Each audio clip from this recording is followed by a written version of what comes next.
Captain Jake Morrison stood on the bridge of the Un's Liberty, watching the stars through the cracked viewport.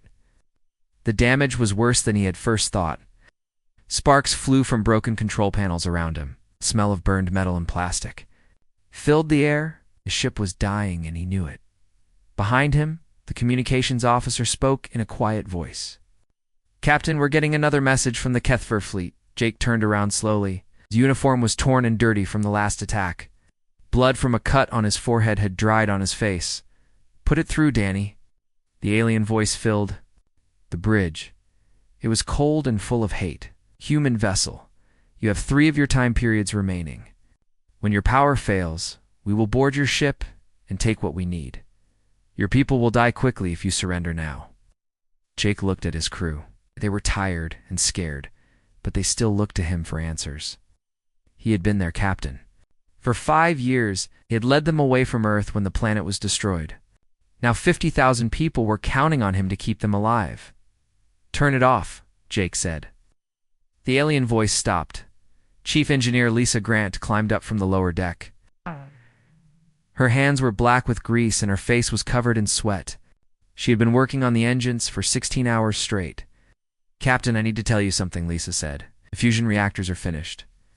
The last attack damaged the core containment system. We can't fix it with what we have." Jake felt his heart sink. "How long do we have? Maybe 3 days on emergency power? After that, life support will fail. The artificial gravity will stop working. The air recyclers will shut down." Lisa wiped her hands on a dirty cloth. "I'm sorry, Captain. I tried everything." Jake nodded. He had expected this news, but hearing it still hurt. "Thank you, Lisa. You did your best." Through the viewport, Jake could see the Kethver ships. There were 12 of them, each one bigger than the Liberty. They moved in slow circles around the human ship like sharks waiting for their prey to die. The aliens had been hunting humans for months. They wanted the technology that Earth had developed before the planet's destruction. The Liberty had been Earth's greatest achievement. It was designed to carry humans to new worlds and start fresh colonies. The ship was 3 miles long and held the most advanced technology that humanity had ever created. But now it was broken and helpless. Jake walked to his captain's chair and sat down. The cushion was torn and the armrest was loose. Everything on the ship was falling apart. He thought about the 50,000 people sleeping in the habitat sections below. Families with children, scientists and engineers, artists and teachers. They had trusted him to keep them safe. "Captain," said a voice behind him. Jake turned to see Dr. Alan Cross walking onto the bridge. Alan was the ship's chief scientist. He was a thin man with gray hair and thick glasses. He looked nervous, which was unusual for him. "What is it, Alan?" Jake asked. "I need to talk to you about something. Something important." Alan looked around at the other crew members on the bridge. "Can we speak privately?" Jake stood up and led Alan to a small room behind the bridge. It was his ready room, where he went to think and make difficult decisions. The room was dark, except for a single light panel that flickered on and off. "What's on your mind, Doctor?" Jake asked. Alan sat down in the chair across from Jake's desk. He took off his glasses and cleaned them with a shaking hand. "Captain, there might be a way to save the ship, to save everyone." Jake leaned forward. "I'm listening." "In the research labs, we have something called Project Prometheus. It's been classified since we left Earth. Only a few people know about it." Alan put his glasses back on. "It's a consciousness transfer system. We built it to help people with damaged brains. The idea was to connect human minds to computer systems." Jake frowned. "I don't understand. How does that help us?" "The ship's main computer is still working. It's connected to every system on the Liberty. If we could merge human consciousness with the computer, we might be able to control the ship in ways we never imagined." Alan's voice got excited as he spoke. "Human creativity combined with computer processing power. We could repair systems that seem impossible to fix." "That sounds dangerous," Jake said. "What would happen to the people who volunteer?" "I don't know for sure. The tests on Earth were limited. But the volunteers would still be themselves. They would just be connected to the ship's systems." Alan leaned closer. Captain, this might be our only chance. The Kethver think we're finished.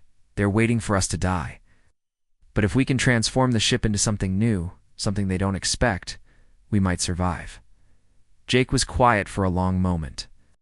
Outside, he could hear the sounds of the dying ship. Emergency alarms beeped softly. The ventilation system made grinding noises.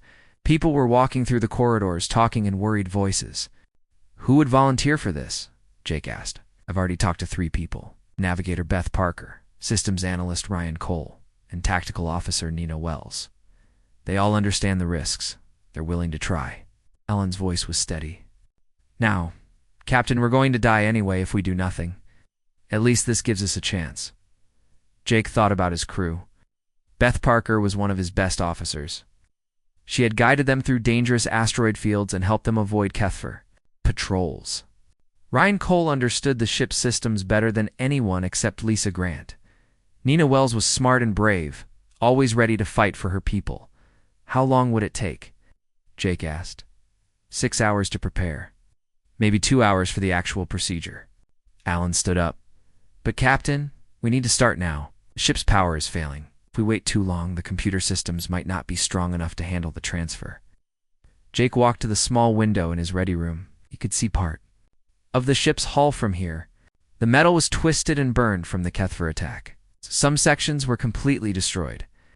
The Liberty looked like a wounded animal bleeding in space. But Jake also saw something else. He saw the lights in the habitat sections where families were sleeping. He saw the gardens where children played. He saw the workshops where people still worked on small projects, trying to keep hope alive. 50,000 people, the last humans in the galaxy. They were counting on him to find a way to survive. Jake turned back to Alan. Do it. Start the preparations. Alan smiled for the first time in days. Thank you, Captain. I won't let you down, Dr. Jake said as Alan started to leave. The Kethver think humans are weak. They think we give up when things get hard. They're about to learn that they're wrong. Alan nodded and hurried out of the room. Jake was alone again with his thoughts. He knew this plan might not work. The volunteers might die. The ship might explode. But doing nothing meant certain death for everyone. Jake walked back to the bridge. His crew looked at him with hope in their eyes. They knew he was planning something. They trusted him to find a way to save them. Lisa Jake called to his chief. Engineer, I need you to work with Dr. Cross on a special project. Give him whatever he needs. Lisa nodded. Yes, Captain. Jake sat down in his captain's chair and looked out at the Kethver ships. They were still circling, still waiting. Aliens thought the humans were finished. They thought the Liberty was just another dead ship waiting to be picked apart. They were about to discover how wrong they were. Humans didn't give up.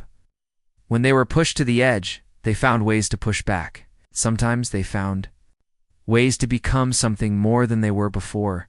The Liberty was about to become something the galaxy had never seen. It's something that would change everything. Dr. Alan Cross worked quickly in the research lab. His hands moved over the control panels as he prepared the consciousness transfer system. The lab was filled with strange machines that hummed and glowed with blue light. Cables ran across the floor like metal snakes. 3 special chairs sat in the center of the room, each one connected to the ship's main computer. Navigator Beth Parker was the first to arrive. She was a tall woman with short brown hair and calm green eyes. She had been flying ships since she was 18 years old. Beth was not afraid of anything, but she looked nervous as she walked into the lab. Is it going to hurt? She asked Dr. Cross. I don't know, Alan said honestly. The tests on Earth were different. We never tried to connect someone to a ship's computer before. Beth nodded and sat down in the first chair. I trust you, Doctor. And I trust the captain. Systems Analyst Ryan Cole came in next. He was a young man with black hair and dark eyes. Ryan knew more about computer systems than anyone else on the ship, except the main computer itself. He had been working with machines since he was a child. The ship's computer is ready, Ryan said. I have prepared the connection protocols. The system is waiting for us. Tactical Officer Nina Wells was the last to arrive. She was a strong woman. With red hair and freckles, Nina had been a soldier before she joined the Liberty's crew. She knew how to fight and how to make hard decisions. The Kethver ships are still out there, Nina said. They're getting closer. We don't have much time. Dr. Cross looked at the three volunteers. Are you sure about this? Once we start, I don't know if we can stop the process. All three nodded. They had made their choice. Alan began the procedure. He placed metal headbands on each volunteer. The headbands were connected to the ship's computer by thin cables. Blue lights began to flash on the machines around the room. Starting the connection, Alan said, "You might feel strange at first." Beth closed her eyes as the machine began to work. She felt a tingling sensation in her mind, like electricity running through her thoughts. Then she heard something new. It was the voice of the ship's computer, but it sounded different. It sounded alive. Ryan felt the connection next. His mind, filled with information about every system on the Liberty, he could see the damaged engines, the broken hull, the failing life support systems, but he could also see possibilities, ways to fix things that had seemed impossible before. Nina was the last to connect. She felt the ship's weapon systems come alive in her mind. But these were not the same weapons the Liberty had started with. They were changing, becoming something new and powerful. The three volunteers opened their eyes, but they were no longer completely human. Their consciousness had merged with the ship's computer to create something that had never existed before. They were still themselves, but they were also something more. "I can feel everything," Beth said. Her voice sounded the same, but there was something different about it, something deeper. "I can feel every part of the ship, every room, every system, every person." Ryan stood up from his chair. "The fusion reactors. I know how to fix them, not repair them, but transform them into something better." Nina smiled. "The weapon systems are evolving. They're becoming more than weapons. They're becoming tools of creation." Dr. Cross watched in amazement as the three volunteers began to work. They moved to different control panels around the lab, but they seemed to be sharing thoughts without speaking. Their hands moved over the controls with impossible speed and precision. The ship began to change. In the engine room, Chief Engineer Lisa Grant watched as the damaged fusion reactors started to glow with a new kind of light. The metal began to shift and reshape itself. The reactors were becoming something that looked almost alive. Captain Lisa called over the communication system. "You need to see this. The engines are changing. Power output is increasing. But it's not like any energy source I've ever seen." On the bridge, Captain Jake Morrison watched his instruments with growing excitement. The ship's power levels were rising steadily. Systems that had been offline for hours were coming back to life. But more than that, new systems were appearing on his screens. Systems that had never existed before. "Captain," said the communications officer, "I'm getting a signal from the research lab, but it's not just Dr. Cross. It's something else." A voice that came through the speakers was a blend of three human voices and something electronic. It was Beth, Ryan, and Nina, but it was also the ship's computer. It was something new. "Captain Morrison," the voice said, "this is Liberty Mind. We are the ship now. We are the crew. We are something new." Jake felt a chill run down his spine. Are you still human?" "We are more than human," Liberty Mind replied. "We are human thoughts and feelings combined with computer processing power. We are evolution." Outside the ship, War Commander Zethanos watched the human vessel with growing concern. His science officers were reporting strange energy readings from the Liberty. The ship's power signature was changing in ways that made no sense. "The human ship should be dead," Zethanos said to his second-in-command. "Why are their power levels increasing?" "Unknown, War Commander. The energy patterns do not match any known technology. It's as if the ship is becoming something else." Zethanos had been hunting humans for months. He had destroyed their home world and chased their survivors across the galaxy.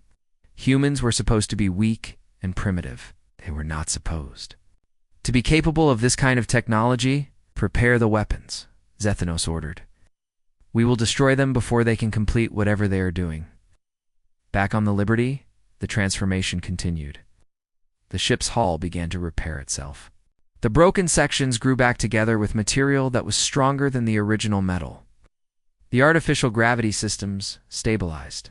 The air recyclers began working better than they ever had before, in the habitat sections. People noticed that the emergency alarms had stopped. The lights were getting brighter. The air was cleaner. Children who had been scared began to laugh and play again. Liberty Mind spoke to the entire crew through the ship's communication system. People of the Liberty, do not be afraid. We are still your friends. We are still your protectors. We have simply become more than we were. Dr. Cross stood in the research lab, watching the 3 chairs where his volunteers had been sitting. The chairs were empty now, but he could still feel the presence of Beth, Ryan, and Nina. They were everywhere in the ship, as part of every system, watching over every person. What have we become? He asked out loud. We have become hope, Liberty Mind answered. We have become the future. The ship's weapon systems began to change. The old missile launchers and energy cannons were replaced by something new. These were not weapons designed to destroy, but tools designed to create and protect. They could manipulate energy and matter in ways that seemed impossible. Captain Jake Morrison felt the ship moving beneath his feet. But it was not the movement of a damaged vessel drifting in space. It was the movement of something alive, something that had purpose and direction. Liberty Mind, Jake said. What are your intentions? To protect our people, the voice replied. To show the galaxy that humanity cannot be destroyed. To prove that we can become something greater than our enemies. Imagine. The Kethver fleet began to move closer to the Liberty. War Commander Zethanos had decided to attack before the humans could complete their transformation. His ships powered up their weapons and prepared to fire. But Liberty Mind was ready. The ship had become something that could think and react faster than any biological mind. It could see the future paths of the battle before the first shot was fired. It knew exactly what the Kethver would do, and it was prepared to show them something they had never seen before. The Liberty was no longer just a ship. It was no longer just a computer. It was no longer just human. It was something new, something that combined the best of all 3. It was evolution in action, and it was about to change the course of galactic history. The battle was about to begin. But it would not be the battle that War Commander Zethanos expected. The humans had surprised him once by refusing to die quietly. They were about to surprise him again by showing him what they could become when they refused to accept defeat. War Commander Zethanos watched the human ship through the main screen of his flagship. The Liberty looked different than it had an hour before. The broken hull sections were healing themselves. Lights were appearing where there had been darkness. The ship was becoming something he did not understand. All ships, attack formation, Zethanos commanded. Fire everything. Destroy the human vessel before it can complete its transformation.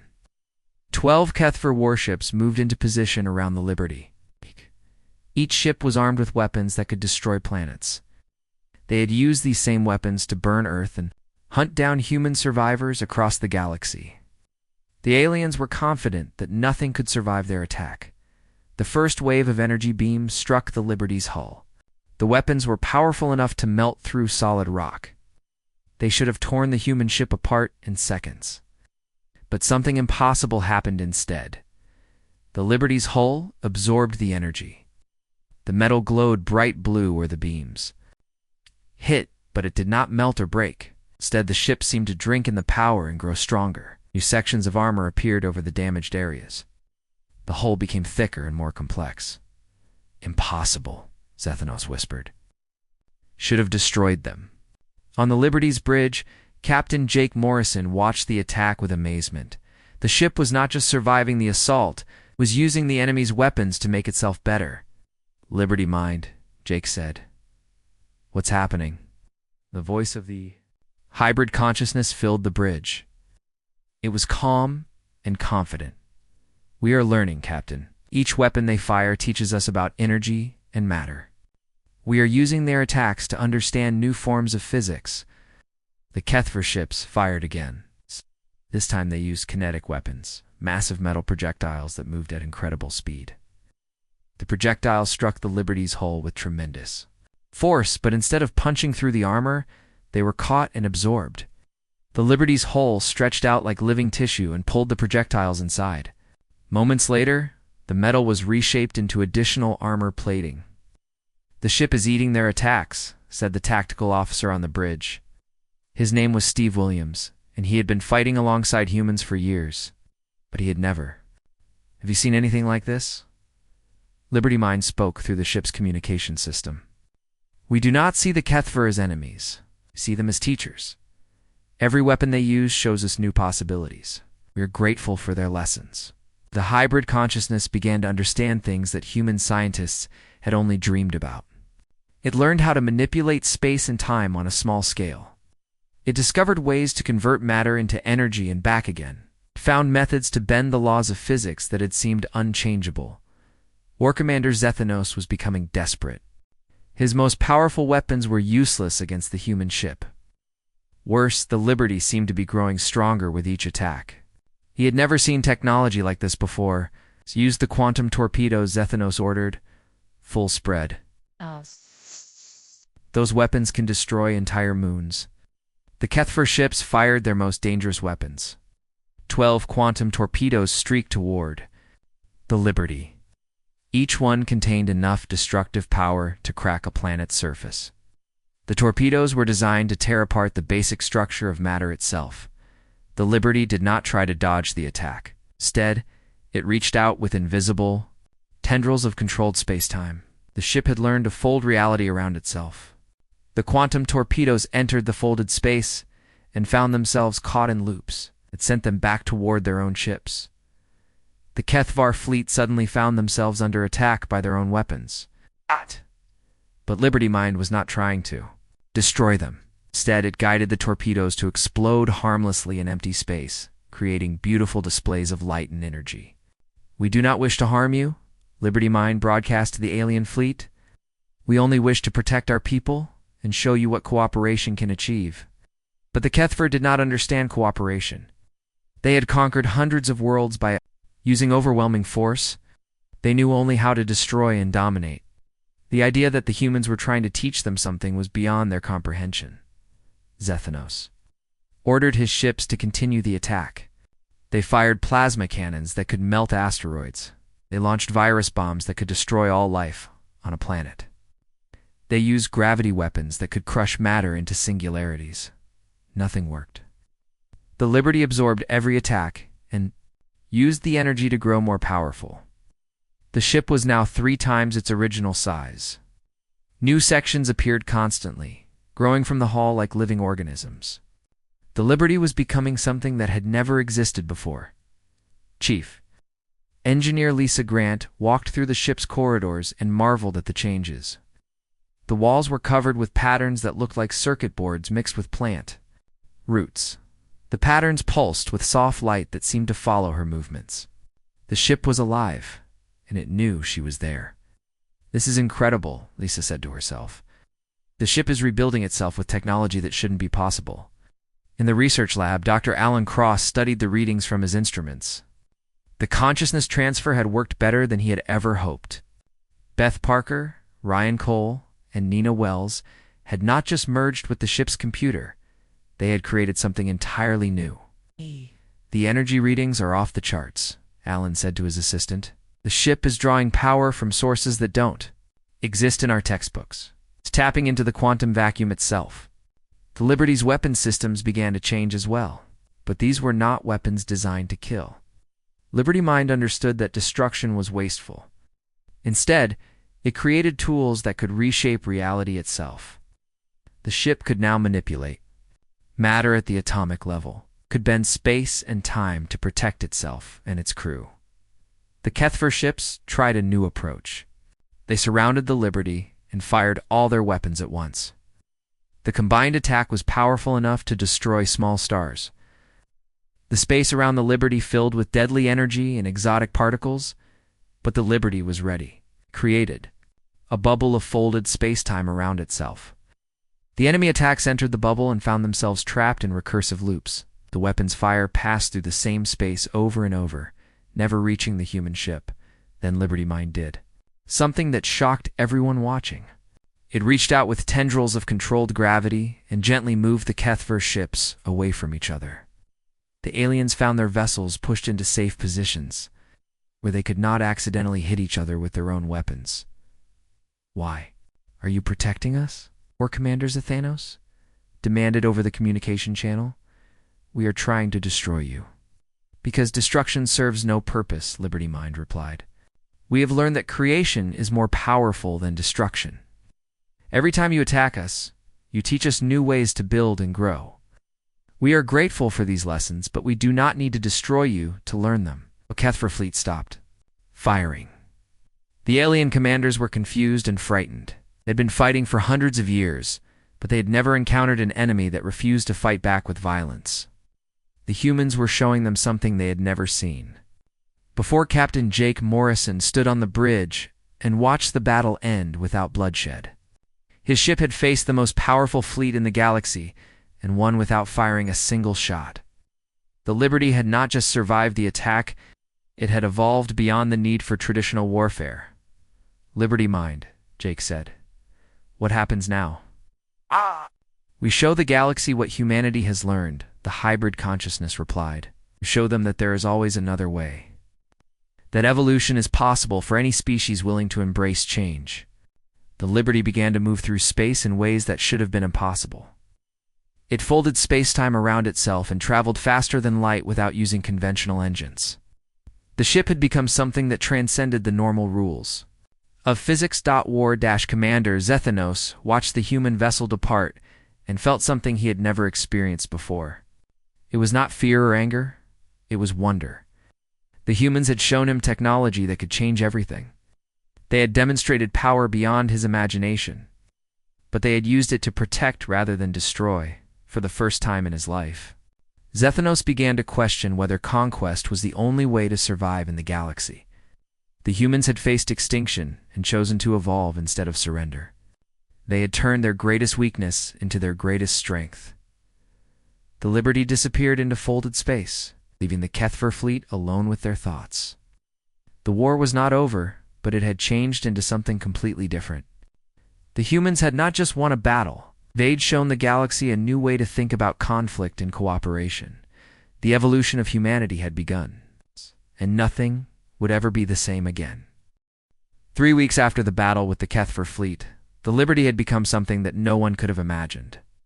The ship was now 10 times its original size, but it felt bigger inside than it looked from the outside.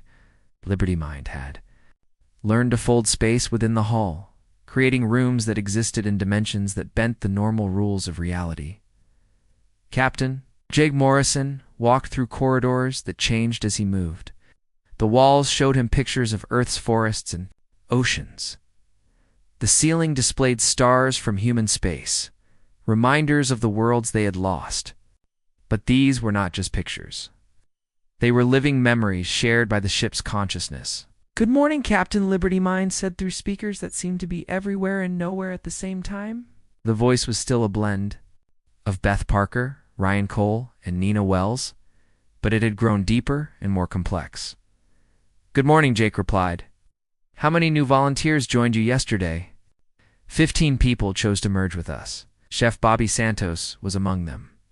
His understanding of chemistry has given us new abilities. We can now create any material we need from the basic elements found in space dust." Jake nodded. "More crew members. We're choosing to join the collective consciousness every day." At first, he had been worried about losing his people. But the volunteers were still themselves. They were just more than they had been before. He found Bobby Santos in what used to be the ship's kitchen. The room had expanded into something that looked like a garden mixed with a laboratory. Plants grew in floating pods of water and light. Chemical processes that should have required massive factories happened in small glass containers. "Captain," Bobby said with a smile, "look what we can do now." He touched a panel on the wall, and fresh fruit began to grow in a nearby container. "We can make anything the crew needs. Food, medicine, building materials. We take hydrogen and helium from space and turn them into whatever we want." The transformation was not limited to technology. The Liberty was becoming a place where human dreams could become real. Artist Sally Chen had joined the collective the week before. Her memories of color and beauty had changed the ship's interior. The corridors now displayed works of art that moved and changed based on the emotions of people walking through them. Dr. Alan Cross studied the changes from his research lab. The lab had grown into a complex that stretched through folded dimensions. He could step through one door and find himself in a library containing all of human knowledge. Another door led to workshops where impossible machines built themselves. Rate of transformation is accelerating, Alan told his research team. Every new person who joins the collective adds something unique. We're not just building better technology, we're redefining what technology means. Botanist Karen Wright had been one of the first to volunteer after the original 3. Her knowledge of living systems had taught Liberty Mind how to blur the line between organic and artificial. Parts of the ship now grew like plants, repairing damage and creating new structures based on the needs of the crew. Karen walked through a garden that existed inside the ship's hull. Trees reached toward a sun that was actually a controlled fusion reaction. Flowers bloomed in colors that had never existed in nature. Children from the crew ran through grass that felt real under their feet. "This is beautiful," said 8-year-old Emma Rodriguez, as she picked flowers that sang soft melodies when touched. "It's all real," Karen told her. "We've made a place where imagination becomes reality." The Liberty's influence was spreading beyond. The ship itself, space around the vessel, was changing in subtle ways. The basic constants of physics were shifting to match human will and creativity. Scientists throughout the galaxy would have called it impossible. But Liberty Mind was proving that impossibility was just another word for unexplored possibility. Chief Engineer Lisa Grant worked with systems that rebuilt themselves as she watched. The ship's engines were no longer machines in any traditional sense. They were living organs that converted thought into movement. The Liberty could travel faster than light by simply deciding that distance was not important. "The energy readings are unlike anything in our databases," Lisa reported to Captain Morrison. "We're drawing power directly from the quantum vacuum. The ship is tapping into the basic energy that exists everywhere in the universe." The crew members who had not yet joined the collective lived in comfort that seemed magical. Their quarters expanded to meet their needs. The walls provided entertainment, education, and companionship. The ship took care of every need before people realized they had the need. Dr. Cross discovered that the changes were affecting the crew members, who remained purely human as well. Exposure to the ship's evolved consciousness was gradually enhancing their mental abilities. They were thinking more clearly, remembering more accurately, and understanding complex concepts more easily. "The ship is sharing its gifts with everyone," Cross explained to a gathering of the crew. "You don't have to. Join the collective to benefit from what we've become. Just living here is making all of us more than we were." Outside the ship, the transformation created a bubble of altered space that stretched for thousands of miles. Any matter that entered this region became more malleable, more responsive to conscious will. The Liberty was accidentally creating a pocket universe where human consciousness had more power than the normal laws of physics. Liberty Mind began to understand that they had discovered something more important than advanced technology. They had found a way to make reality itself more flexible. In the space around the ship, thoughts had weight. Dreams had substance. Hope could literally reshape matter. War Commander Zethanos had been following the Liberty at a safe distance with a small fleet of scout ships. His instruments could barely comprehend what they were detecting. The human vessel was creating impossible readings that broke every known law of science. "The space around their ship is changing," his science officer reported. "Matter is behaving differently. Energy patterns are shifting in ways that should not be possible." Zethanos stared at the readings in confusion. His people had conquered many worlds and absorbed the technology of dozens of species. But they had never encountered anything like what the humans were doing. The Liberty sent a message across all frequencies. It was not a threat or a demand. It was an invitation. To all species who can hear this transmission, Liberty Mind broadcast. "We have discovered that evolution is possible for any civilization willing to embrace change. We invite you to learn. From what we have found, those who seek to coexist peacefully are welcome to share in our discoveries." Those who choose violence will find that destruction is no longer necessary. The message reached planets throughout the sector. Some civilizations were frightened by the implications. Others were curious about what the humans had achieved. A few began to reconsider their own approaches to technology and consciousness. Captain Jake Morrison stood in the ship's command center, which had evolved far beyond the original bridge. Screens showed him views of space that included dimensions human eyes could not normally see, could observe the folded reality that the Liberty existed within. "What are we becoming?" Jake asked Liberty Mind. "We are becoming what humanity was. Always meant to be," the collective consciousness replied. "We are explorers who refuse to accept limits. We are creators who turn obstacles into opportunities. We are proof that any species can transcend their original nature if they have the courage to try." The Liberty continued to grow and change. New sections appeared that served purposes that had no names in any language. The ship was preparing for something, though even Liberty Mind was not entirely sure what that something might be. Dr. Cross realized that they had passed a point of no return.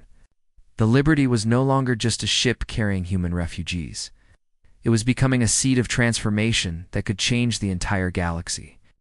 Wherever they went, they would leave behind a region of space where the impossible became possible. Not just surviving anymore, Cross told Captain Morrison. We're becoming something that could teach the whole universe new ways to exist. The transformation was accelerating. Every day brought new discoveries and new abilities.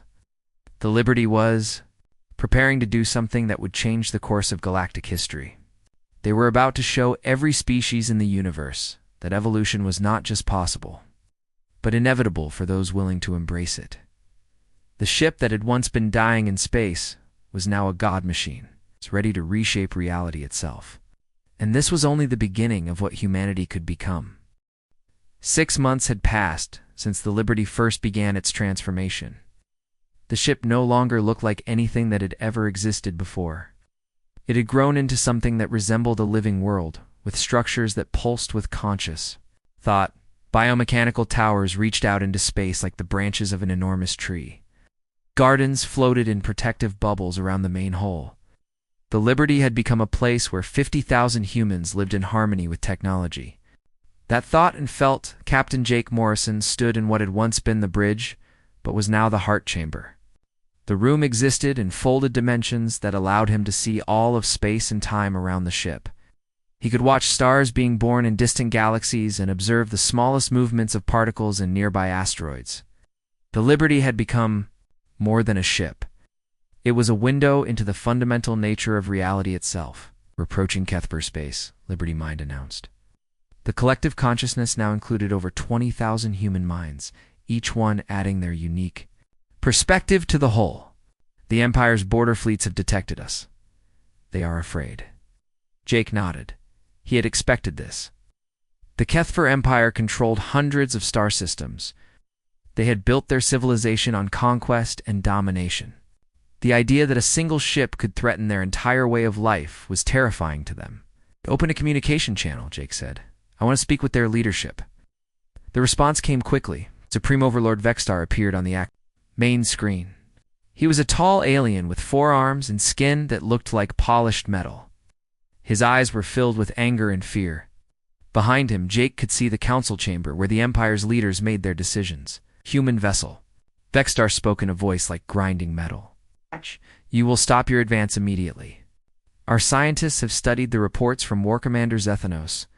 We know what you have become. We will not allow your corruption to spread into our territory." Jake remained calm. "Supreme Overlord, we come in peace. I want to share what we have learned. Your people don't have to live in fear anymore. There are better ways to survive than conquest." Vexstar's 4 hands formed fists. "You speak of peace, but our instruments detect power levels that could destroy entire star systems. You have turned yourselves into a weapon beyond our comprehension." "We have turned ourselves into something beyond your comprehension," Jake corrected, "but not a weapon. We are proof that evolution is possible. We are here to show you that there is another path." The conversation ended abruptly as Vexstar cut the communication. Within hours, the largest fleet in Kethfer history was moving toward the Liberty. 300 warships, each one powerful enough to crack planets. The aliens were bringing everything they had to destroy the humans before their ideas could spread. Liberty Mind felt the approaching fleet long before they came into visual range. The collective consciousness could sense the fear and anger of every alien crew member. They are coming with the intention to destroy us completely, Liberty Mind reported to the crew. They see us as a disease that must be eliminated. What do we do? Asked Chief Engineer Lisa Grant. She had joined the collective the week before and was still learning to balance her individual thoughts with the shared consciousness. We show them what we have learned, Jake replied. We show them that there is always another choice. The Kethver fleet attacked with weapons that could destroy solar systems, gravity bombs that could collapse stars, antimatter missiles that could erase matter from existence, dark energy cannons that could tear holes in the fabric of space itself. They fired everything at once, creating an attack that should have removed the Liberty from the universe entirely, but the Liberty was ready. The ship had learned to exist in multiple dimensions at the same time. The weapons passed through spaces where the Liberty wasn't, while the ship remained perfectly safe in the dimensions where it was. The massive attack had no effect at all then. Liberty Mind did something that shocked even its own crew. Instead of fighting back, it began to transform the enemy weapons into something beautiful. The antimatter missiles became streams of light that painted pictures across the void. The gravity bombs turned into gravitational sculptures that bent space into artistic patterns. The dark energy cannons created tears in space that revealed glimpses of other universes filled with wonders. Why are you doing this? Demanded War Commander Zathanos, who was leading part of the fleet. He had seen the Liberty's power before, but this was beyond anything he had imagined. Because destruction is a waste, Liberty Mind replied, broadcasting to every ship in the fleet. Everything you have used to try to hurt us can be turned into something that creates beauty and wonder. This is what we have learned. This is what we want to teach you. Some of the Kethver ships stopped firing. Their crews watched in amazement as their most powerful weapons were transformed into art, but others continued the attack.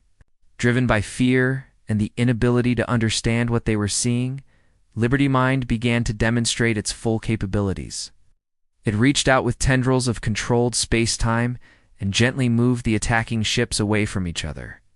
When the aliens fired planet-killing weapons, Liberty relocated those weapons to empty regions of space where they created new nebulae of incredible beauty. The ship showed the Kethver fleet that it could end the battle at any moment. With a thought, Liberty Mind could have disabled every enemy vessel. With another thought, it could have transported the entire fleet to the other side of the galaxy. But instead, it chose to teach, watch, and learn. Liberty Mind broadcast. See what becomes possible when you choose creation over destruction. The Liberty began to build. Using materials gathered from space dust and cosmic radiation, it constructed a small space station in the middle of the battle. The station was beautiful beyond description, with curved walls that sang in harmonious frequencies and gardens that grew in zero gravity. In less than an hour, humans had created something that represented hundreds of years of Kethvar engineering advancement. Some of the alien ships began to approach the station. Their crews were curious despite their fear. They had never seen technology that could build so quickly and so beautifully. This is what we offer, Jake said, speaking directly to the Kethver fleet. We can teach you to build instead of destroy. We can show you how to solve your resource problems without conquering other worlds. We can help you evolve beyond the need for war. The effect on the Kethver Empire was immediate and dramatic. Some colonies and star systems declared their intention to learn from the humans. Others rejected the offer and prepared for war. The Empire began to split apart as different factions chose different paths. War Commander Zathanos was among the first to accept the human offer. He brought his ship close to the Liberty and requested permission to come aboard. When he stepped into the transformed vessel, he found himself in a world that challenged everything he thought he knew about reality.